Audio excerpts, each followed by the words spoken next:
আজকে রান্না করব ভিলপুর ঠাম্মার মতো মাটির চুলোতে দেশি মুরগির মাংস। তো মাংস কেটে নিয়েছি, জিরে ধনে আদা রসুন এগুলো নিয়ে নিয়েছি, শিলবাটায় বেটে নেব।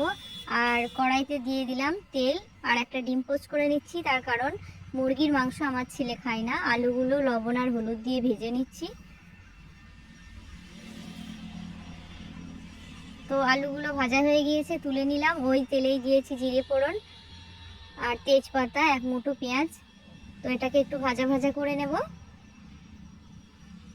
এই তেলে দিয়ে দেব লবণ, লঙ্কার গুঁড়ো 1.5 চামচ, 1 চামচ হলুদ গুঁড়ো। তো ভালো করে কষিয়ে নেব তেলে, কালারটা ভালো আসার জন্য।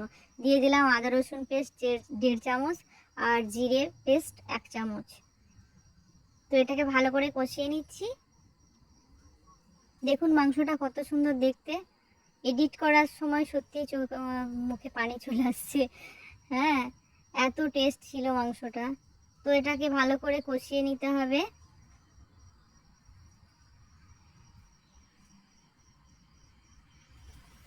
যত ভালো করে কষানো হবে ততই টেস্ট হবে।